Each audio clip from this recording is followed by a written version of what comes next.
இன்னைக்கு கருப்பரிசி நிறையா வருது. பல இடங்களில் போகும்போது நிறையா மக்கள் சொல்லும்போதெல்லாம் நான் ரேஷன் கடைக்கு போனேன், அரிசி யூஸ் பண்ணவே முடியல, கருப்பாக இருக்குது, பயன்படுத்த முடியாமல் இருக்குது. நம்ம அமைச்சர்கள் சொல்லும்போது நிறைய பேர் சொல்லியிருந்தாங்க. எங்கெல்லாம் போகிறோமோ அந்த அரிசியை கொடுக்கும்போதும் வாங்கும்போதும் இதை பயன்படுத்த முடியவே இல்லை, கருப்பாக இருக்குது, யூஸ் பண்ண முடியாமல் இருக்குது, ஆடுகளுக்கு மாடு தீவனங்களாக போடுறோம். இது எல்லாமே காரணமாக இருக்கிறது பல ஆட்சி காலங்களில் நடந்த முறைகேடுகள். கவனிக்கிறதே இல்லை.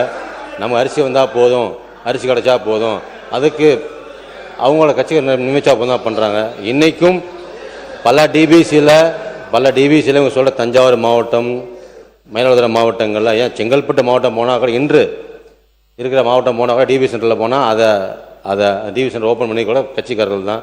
சில டாக்குமெண்ட்லாம் இருக்குது, உங்களுக்கு அது தெரியும். திராவிட முன்னேற்ற கழக அரசு பொறுப்பேற்ற பின்பு இந்திய உணவு கழகம் என்ன சொல்லியிருந்தாங்கன்னா, ஒரு கண்டிஷன், எல்லா அரிசி ஆலைகளிலும் கடல் சாற்றர் இயந்திரம் பொருத்தம்னு சொல்லி ஒரு நாம்ஸ் கொண்டாந்துருந்தாங்க.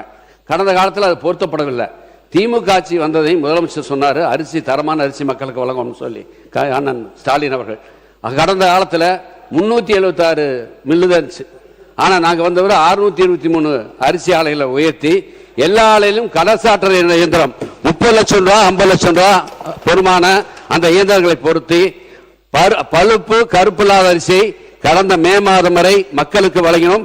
எந்த தமிழ்நாட்டில் இருக்கின்ற 38,000 நியாய விலை கடையிலும் எங்கேயுமே அரிசி மக்கள் குறைவாக, அதாவது தரமான அரிசி இல்லை என்று எங்கேயுமே புகார் வரல.